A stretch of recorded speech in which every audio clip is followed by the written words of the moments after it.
Assalamualaikum warahmatullahi wabarakatuh. Waalaikumsalam. Alhamdulillahirabbil alamin wassalatu wassalamu ala asyrofil anbiya'i wal mursalin sayyidina wa habibina Muhammadin wa ala alihi wa sahbihi wa man tabi'ahum bi ihsan ila yaumil amma ba'd. Rabbi shrah li sadri wa yassir li amri wahlul 'uqdatam min lisani yafqahu qawli. Subhanaka la ilma lana illa ma 'allamtana innaka antal 'alimul hakim wa tub 'alaina innaka antat tawwabur rahim. Ma'asyiral muslimin rahimakumullah, jamaah salat subuh pesantren yang dirahmati Allah.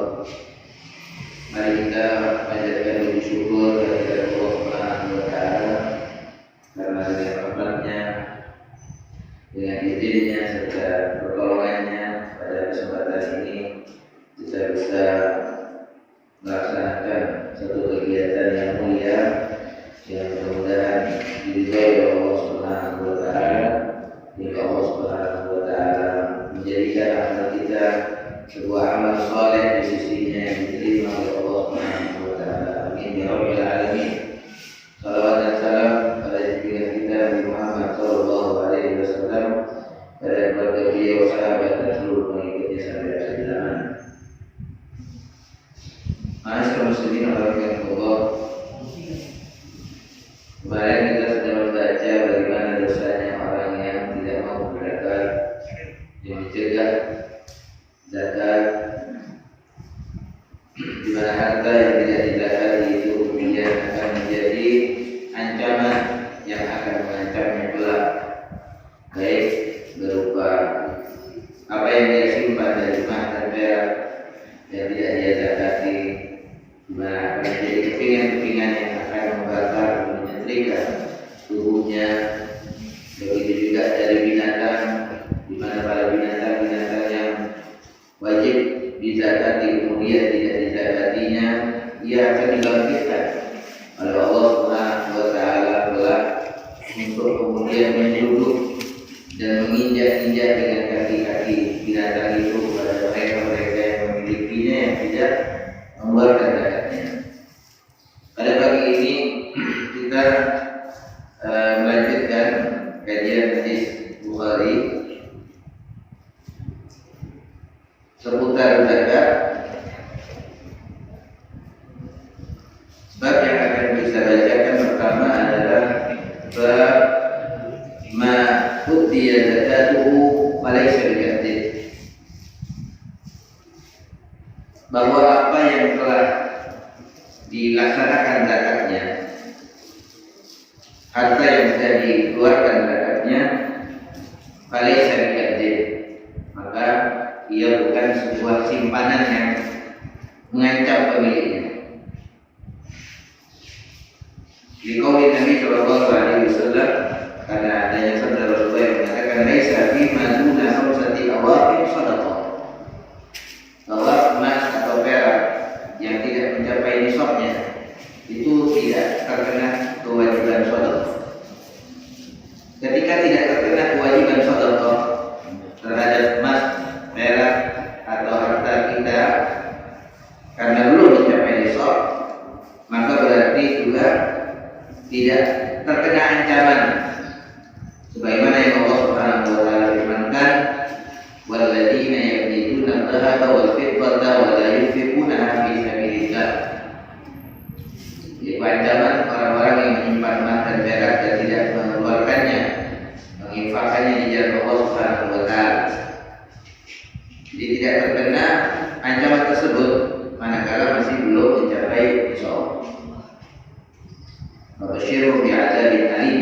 Jadi yang diberikan kabar gembira dengan siksa yang berat, siksa yang pedih, di mana menjadi kepingan-kepingan yang akan dibakar di api neraka, yang akan menyetrika dahi punggung mereka. Itu adalah manakala hartanya sudah mencapai nisab, kemudian pemiliknya nggak mau mengeluarkan. Begitu juga tidak termasuk simpanan yang mengancam pemiliknya manakala sudah dikeluarkan zakatnya.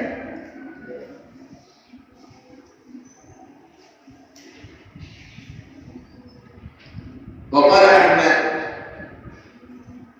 Ibnu Syabib bin Sa'id qala haddatsana Abi an Yunus an Ibnu Syihab an Khalid bin Aslam qala Khalid bin Aslam berkata kharajna ma'a Abdillah bin Umar radhiyallahu anhu.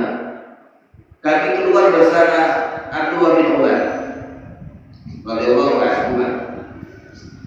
Faqala Arabiyyun, kemudian ada seorang Badui berkata, akhbirni, ceritakan kepadaku, jelaskan kepadaku an qaulillah, tentang firman Allah Ta'ala, walladzina yaqbiduna adh-dhahaba wal fiddata wa la yunfiqunaha fi sabilillah.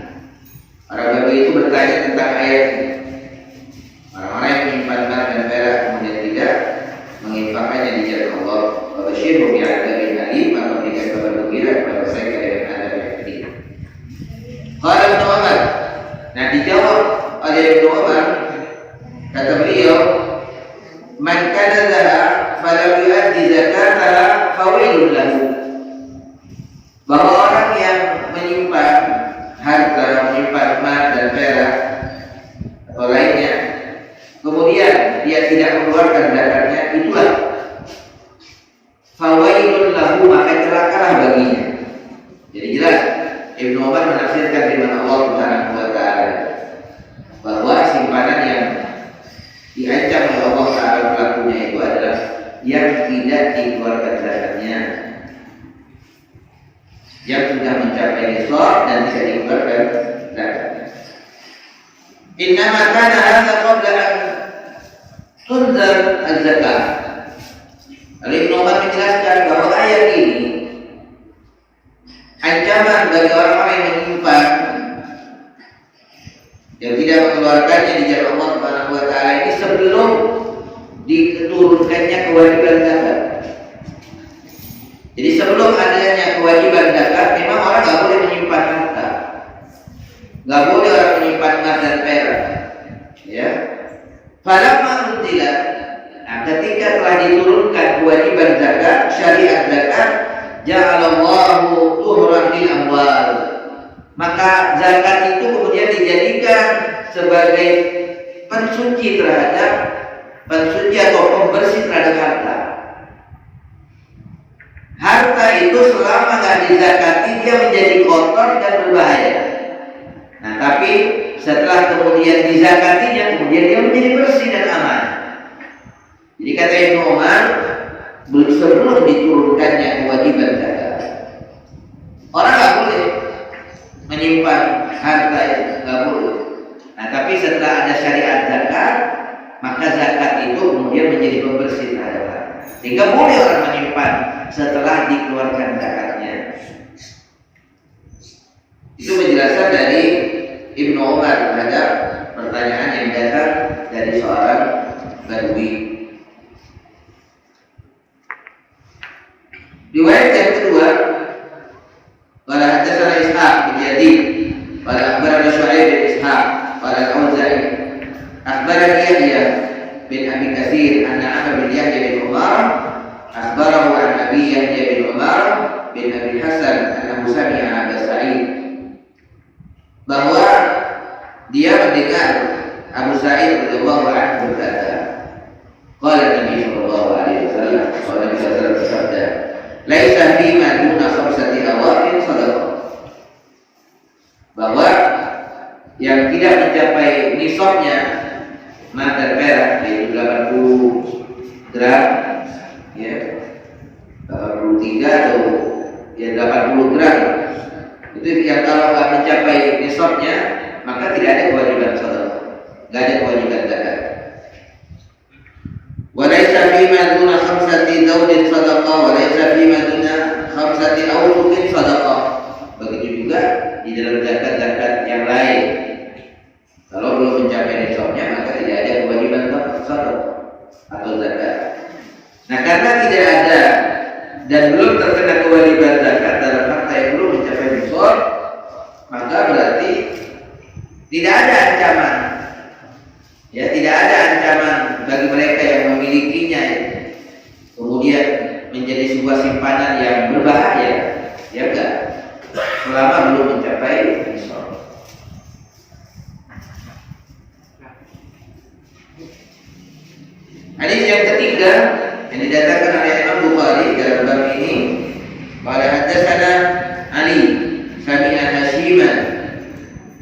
Husyaiman qala akhbarana Husain an Zaid bin Wahab qala marartu bil Rabadah. Husain bin Zaid bin Wahab berkata, aku melewati satu tempat namanya Ar-Rabadah, satu daerah Ar-Rabadah. Fa idza ana bi Abi Dzar radhiyallahu anhu. Tiba-tiba di sana, di tempat itu aku berjumpa dengan sahabat Abu Dzar, sahabat Rasulullah sallallahu alaihi wasallam. Faqultu lahu, lalu aku bertanya kepada Abu Dzar. Jadi Zaid bin Wahab ini bertanya kepada Abu Dzar, "Ma anzalaka manzilaka hada?" Abu Dzar, kenapa kamu ada di sini? Kok bukan di Madinah? Kenapa kamu ada di tempat ini? Ditanya oleh Zaid bin Wahab. Qala kuntu Syam. Aku dulu ada di Syam, kata Abu Dzar. Aku dulu ada di Syam. Fakhtalafu ana wa Muawiyah. Kemudian terjadi perselisihan antara aku dengan Muawiyah.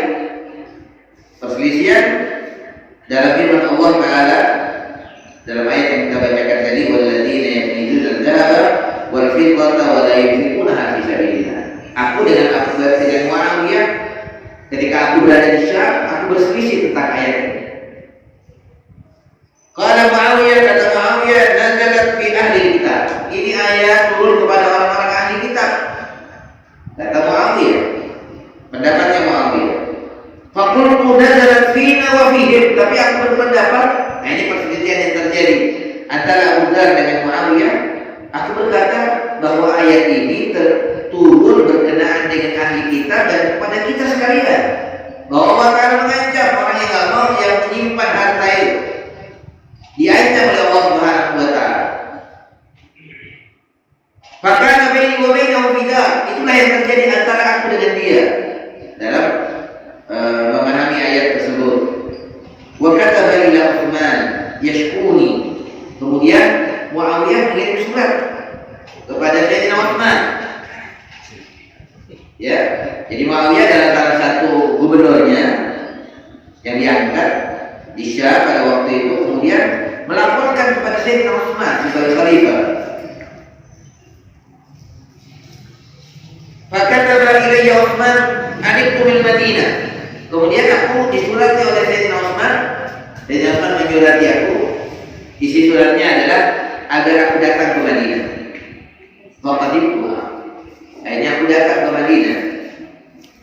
Fa kathura alayya an-nas hatta ka'annahum lam yarawni qabla dhalik.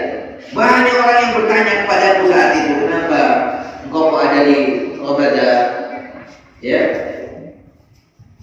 Banyak orang yang datang mendatangi aku, seakan-akan mereka tidak pernah melihat aku sebelumnya. Padahal dari kelewatan. Nah, ketika aku menghadap kepada Sayyidina Utsman, aku ceritakan hal itu kepada Utsman tentang perselisihanku dengan Muawiyah berkenaan dengan ayat Allah Subhanahu wa Ta'ala tadi. Faqala li, kemudian Utsman berkata kepadaku, in syi'ta tanhaita fakunta qariban. Kalau kamu mau, ya kata, kalau kamu mau kamu pindah saja. Akhirnya siapa? Abu Dzar pindah dari Syam ke Rabadah. Jadi pertanyaan Zaid bin Wahab di atas tadi, kenapa kau ada di tempat ini? Jadi di Rabadah. Berarti sebelumnya ada di Syam ya, sebelumnya ada di Syam. Bukan ada di Madinah, tapi ada di Syam. Nah itu alasannya kenapa dia kemudian pindah ke Rabadah. Ya karena adanya perselisihan yang terjadi antara dia dengan Muawiyah berkenaan dengan firman Allah Subhanahu wa Ta'ala. Pada kali anjalani hadzal manzil, itulah katanya yang menyebabkan aku berada di tempat ini. Walau amalu alayya habasyiyan la sami'tu wa ata'tu.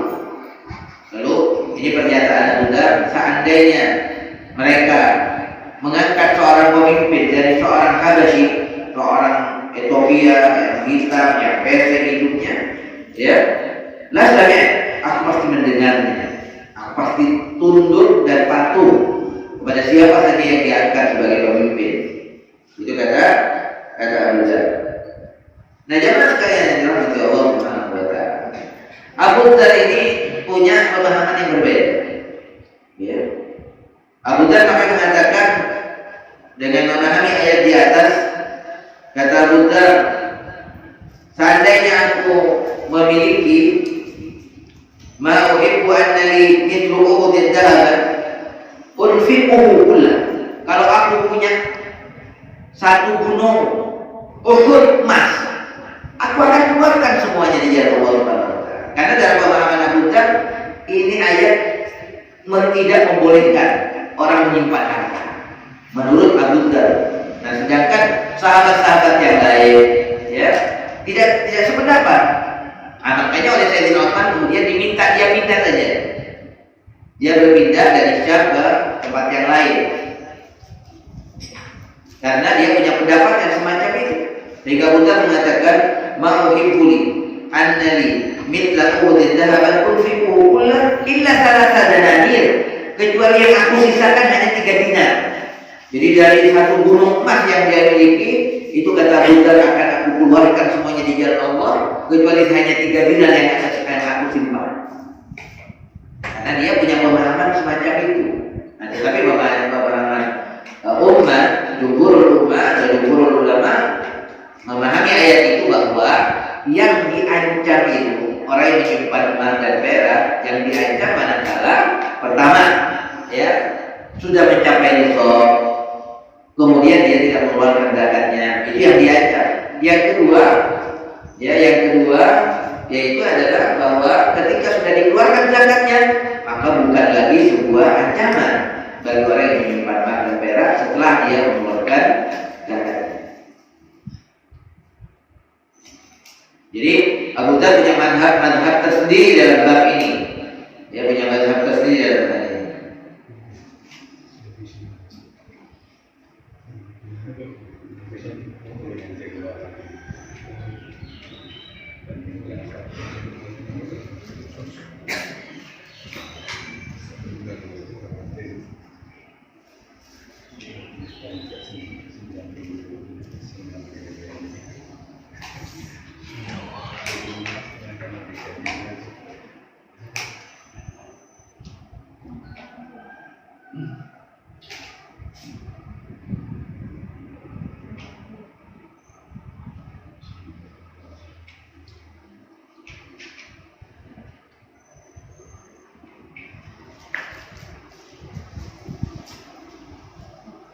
Selanjutnya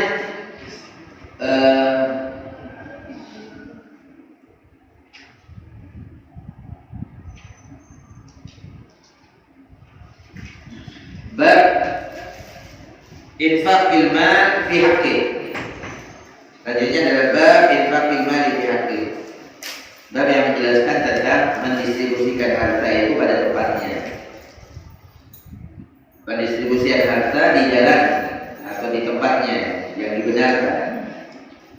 Qala haddatsana Muhammad bin Al-Musanna. Bukhari mengatakan haddatsana Muhammad bin Al-Musanna qala haddatsana Yahya bin Ismail qala haddatsani Qais an Ibnu Mas'ud radhiyallahu anhu qala sami'tu an-nabiy sallallahu alaihi wasallam yaqul. Bahwa Ibnu Mas'ud mengatakan bahwa Rasulullah, aku mendengar Rasulullah SAW bersabda, kata Rasulullah, la hasada illa fitnatain. Tidak boleh orang merasa iri terhadap orang lain kecuali dalam 2 hal. Kita diperbolehkan untuk mempunyai keinginan yang kuat untuk mendapatkan seperti apa yang didapati oleh orang lain. La hasada, di luar hal itu nggak boleh. Yang diperbolehkan adalah 2 bab. Yang pertama, rajulun atau Allah, orang yang diberikan oleh Allah Subhanahu wa taala, fasallatahu ala halakatihi fil haq, lalu kemudian dia belanjakan hartanya di jalan yang benar. Dia keluarkan zakatnya, infaknya, sedekahnya, ya, dia distribusikan di jalan yang benar. Dia gunakan untuk menafkahi anak dan istrinya. Itu yang pertama. Dan yang kedua, warajulun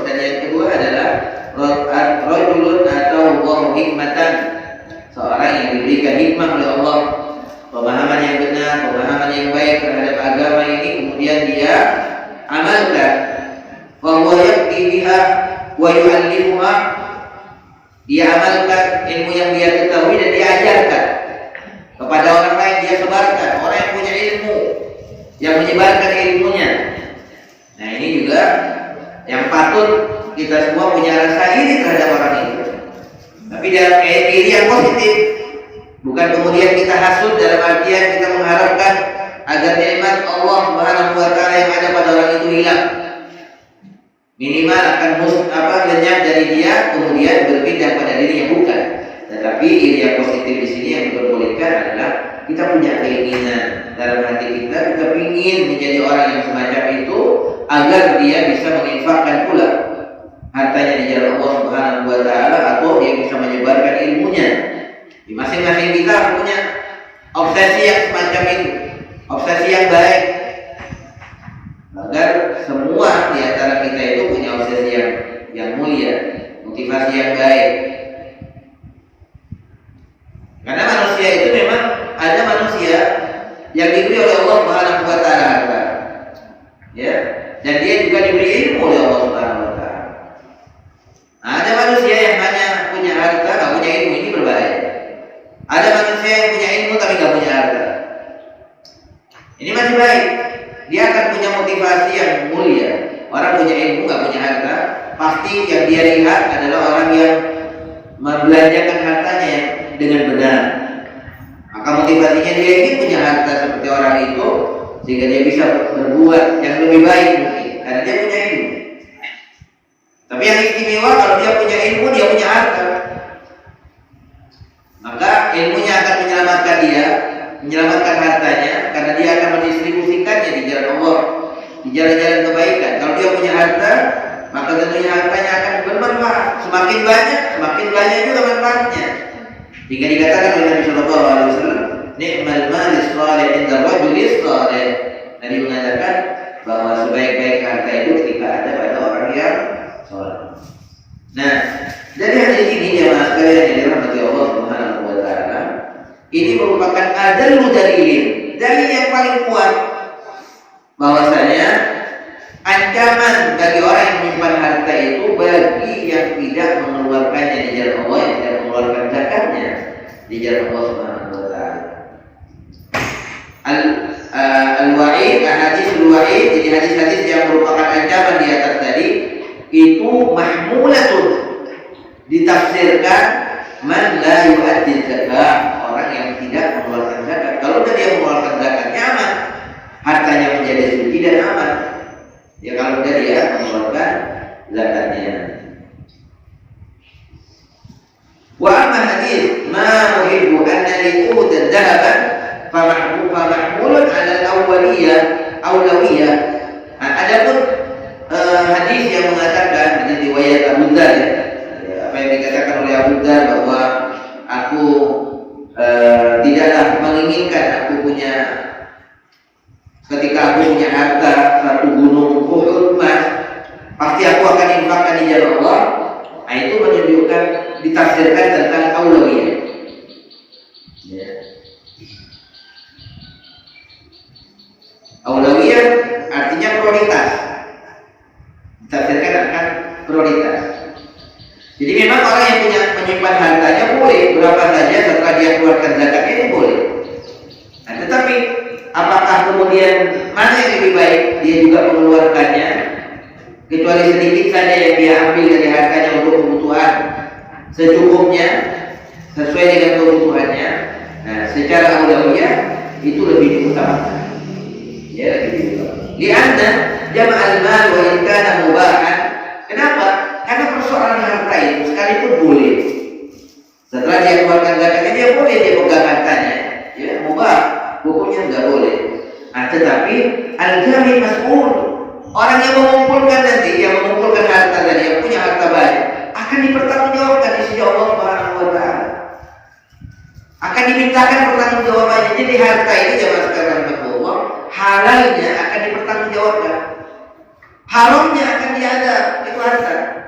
Nah, jadi mazhabnya Abu Dzar tadi itu yaitu al-aulawiyah, ya, itu ditafsirkan oleh ulama itu adalah kepada afdali aulawiyah, prioritas.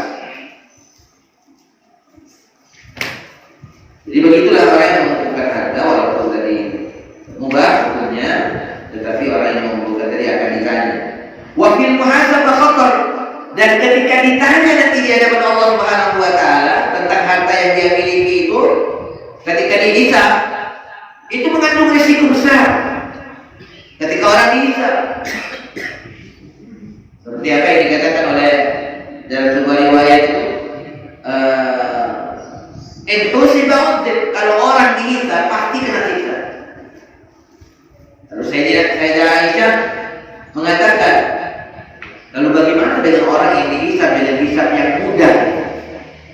Kan Allah Ta'ala mengatakan, wa amma man utiya kitabahu bi yamini, orang yang diberikan kitabnya, kitab catatan amalnya dengan tangan kanannya, fasawfa yuhasabu hisaban yasira, dia akan dihisab dengan mudah. Padahal orang yang dihisab itu pasti kena siksa. Nah, maka dijelaskan oleh baginda Rasulullah SAW kepada Sayyidah Aisyah bahwa yang dimaksud hisaban yasira itu bukannya dihisab, tapi sekedar ditunjukkan saja, nggak sampai ditanya. Kalau ditanya diurut dari mana, lalu dikemanakan, itu pasti kena siksa. Jadi pemahaman hisaban yasira kata Rasulullah SAW itu hanya sekedar ditunjukkan, ditampakkan saja. Tapi kalau diurus pasti kena. Jadi begitu, bahwa orang yang mengumpulkan harta yang pertama dikatakan dia akan dipertanggungjawabkan, dan di saat dihisab itu pasti ada resiko. Wa in kana tarku aslam, nah, maka keluar dari itu lebih selamat.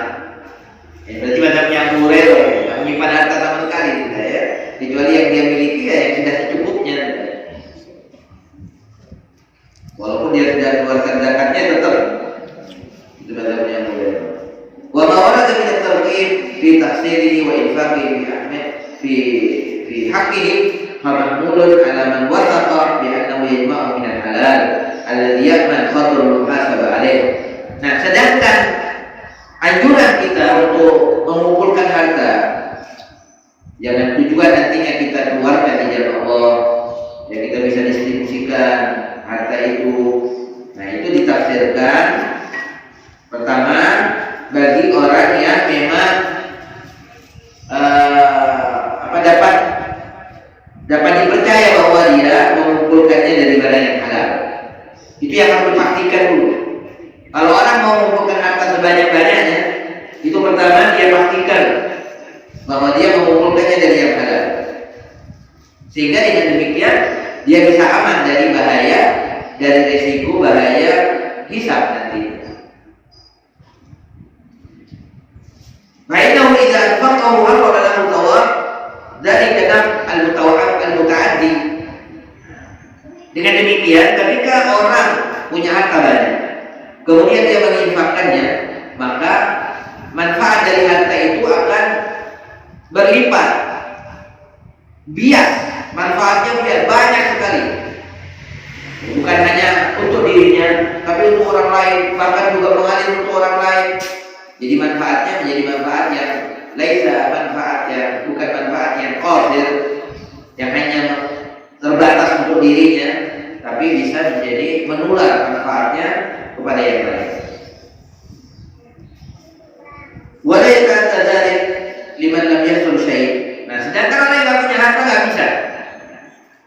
Bagaimana dalam riwayat dikatakan, ini coba kita lihat bagaimana perhatian sahabat-sahabat Rasulullah SAW. Dalam sebuah riwayat dikatakan orang-orang miskin di zaman Rasulullah itu mengadu pada Rasulullah. Orang-orang yang tidak punya harta, mereka datang pada Nabi mengadu. Apa yang mereka adukan? Bukan karena kamu punya harta, bukan. Tapi mereka mengadu pada Nabi mengatakan, "Dzahaba ahlu dusur bil ujur." Ya Rasulullah, sahabat-sahabat teman-teman kami yang banyak hartanya, mereka banyak mendapatkan pahala. Kenapa? Karena mereka bisa bersedekah dengan kelebihan harta mereka. Nah, itu apa yang diadukan oleh orang-orang miskin kepada Rasulullah SAW. Jadi orang yang punya harta nggak bisa berbuat seperti apa yang diperbuat oleh orang yang banyak harta. Jadi manakala kita menginginkan agar banyak hartanya, pertama itu dipastikan bahwa apa yang kita peroleh itu halal, agar artinya aman ketika dihisab. Dan kemudian dengan harta kita bisa banyak memberikan manfaat.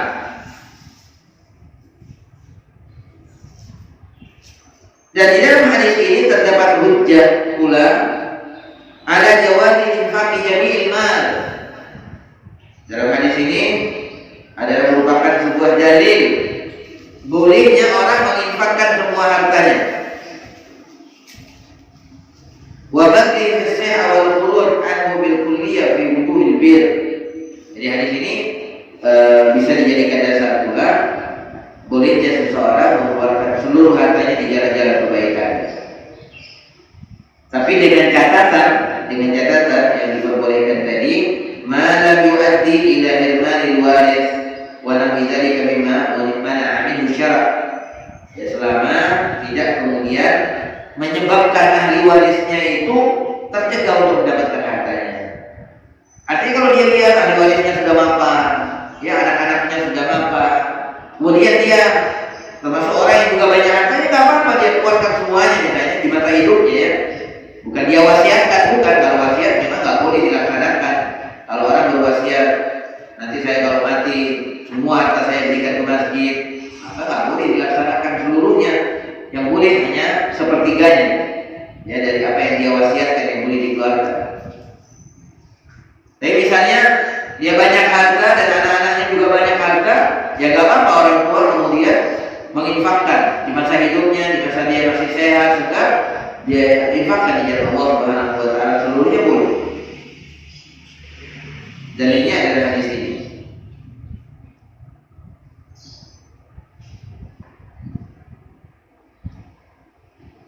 Bab berikutnya, bab riya fi shadaqah.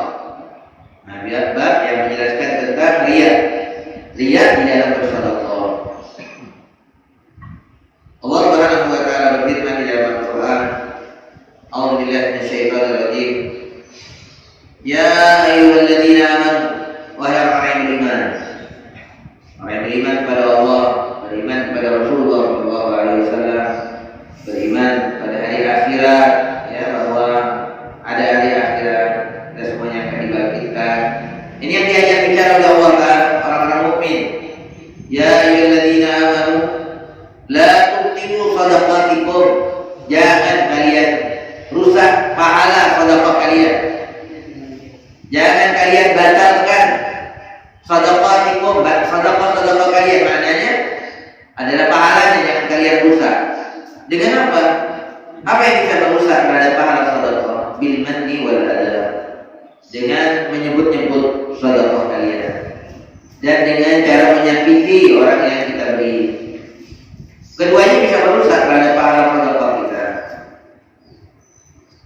Allah Ta'ala mengatakan dalam ayat dalam surat Al-Baqarah itu ayat 264 ya, kata Allah, orang yang orang yang menyebut-nyebut terhadap sedekahnya serta menyakiti orang yang diberi, kalladzi yunfiqu malahu ri'a'an nas. Itu diumpamakan oleh Allah Ta'ala seperti orang yang menginfakkan hartanya karena riya. Ri'a'an nas, seperti orang yang mengeluarkan hartanya karena orang ingin mendapatkan pujian. Sama sekali tidak menginginkan pahala dari Allah, tapi dia hanya menginginkan pujian orang agar dikatakan dia dermawan, dikatakan dia roman, ya. Karena dia yunfiqu malahu ri'a'an nas wa la yu'minu billahi wal yawmil akhir. Nah, orang yang riya itu orang yang zakatnya atau sedekahnya atau infaknya riya, dia berarti ini maksudnya orang yang sama sekali dalam sedekahnya tidak mengharapkan Allah, tidak mengharapkan pahala dari Allah, hanya ingin pujian orang, semata-mata ingin pujian orang. Ini dikatakan oleh Allah Ta'ala, wa la yu'minu billah. Ini kan seperti orang yang tidak beriman sama Allah. Orang yang seperti itu, orang kalau masih beriman kepada Allah Ta'ala, pasti dalam beramal dia yang pertama kali diharapkan Allah, pahala dari Allah.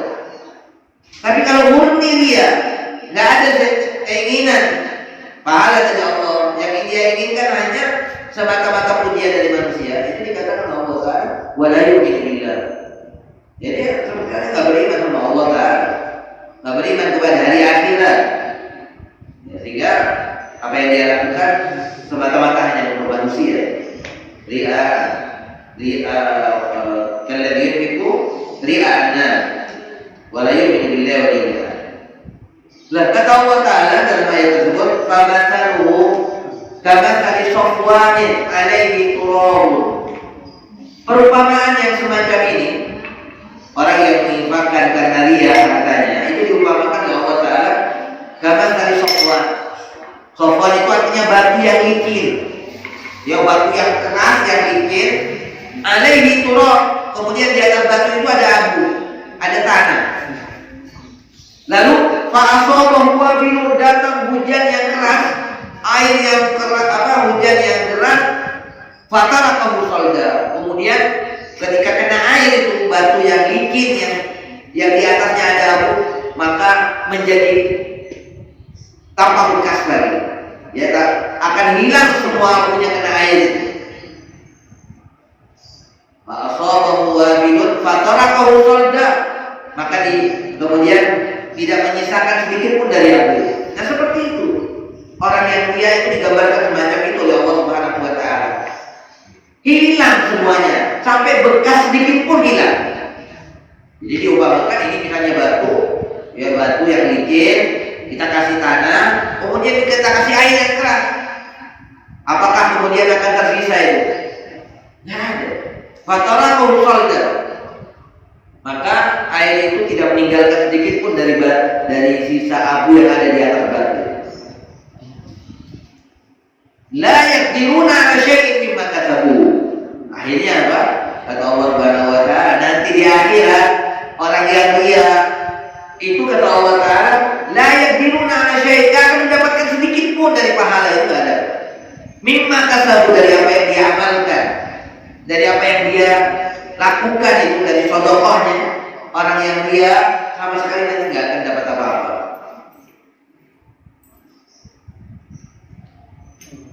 Dua-duanya berbahaya. Ya, dua-duanya berbahaya. Allah Subhanahu wa Ta'ala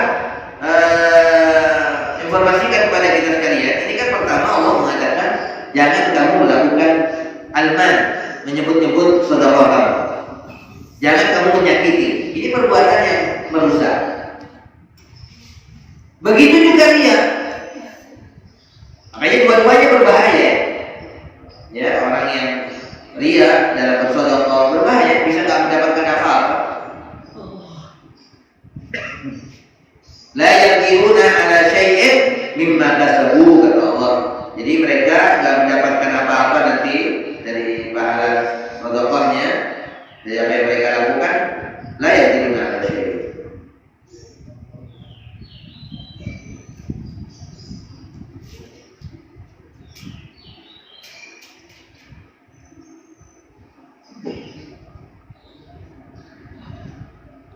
Dan saya dengan Munir mengatakan, jadi yang bisa kita pahami dari ayat di atas, bahwa Allah Subhanahu wa Ta'ala mengumpamakan, Allah menggandengkan, mengumpamakan orang yang menyebut-nyebut sedekahnya dan menyakiti pada orang yang dia beri bersedekah, itu diumpamakan dengan infaknya orang yang ria. Infak dengan orang yang berinfak secara ria tadi, hingga dia tidak mendapati apa-apa. Wa muqaranatul riya minal muslim li sadaqati akbar.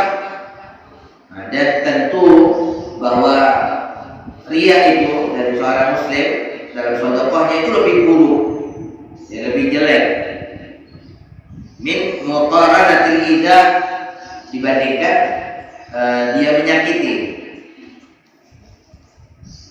Jadi artinya kalau diperbandingkan antara dua perumpamaan ini, ya, tadi kan dalam ayat diumpamakan orang yang menyebut-nyebut dan orang yang menyakiti itu sama dengan orang yang ria. Nah, tetapi kalau diperbandingkan tentu lebih berat. Ya, lebih berat yang ria. Wa aula an yushba bi infaqil kafir al-mura'i fi ibtal infaqihi.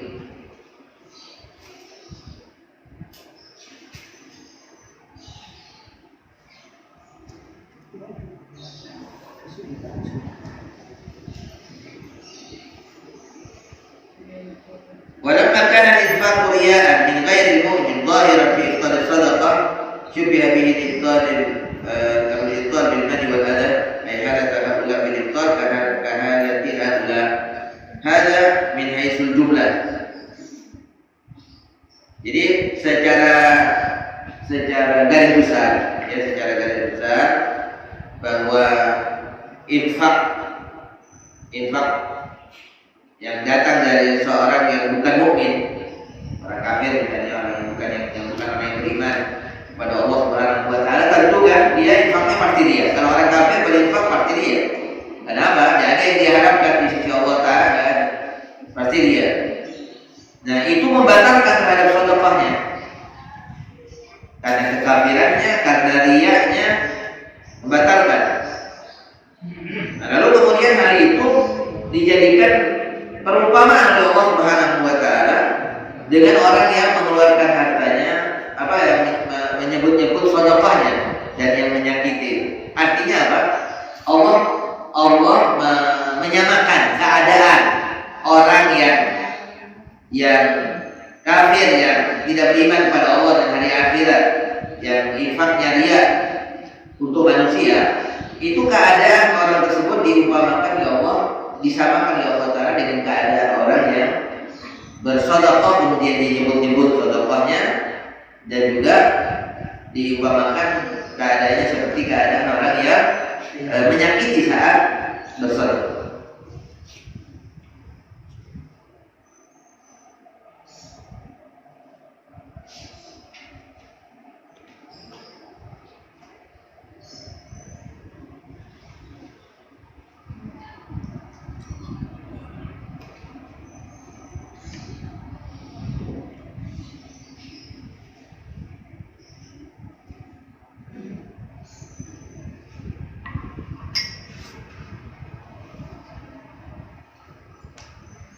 Wallahu a'lam bishawab. Itu yang bisa kita bacakan dari hadis Bukhari ini, dan penjelasan yang ada di dalamnya mudah-mudahan bermanfaat.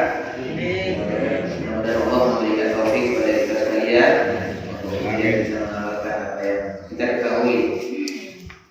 Sallallahu alaihi Muhammad wa ala alihi wasallam. Alhamdulillahirabbil alamin. Assalamualaikum warahmatullahi wabarakatuh. Waalaikumsalam.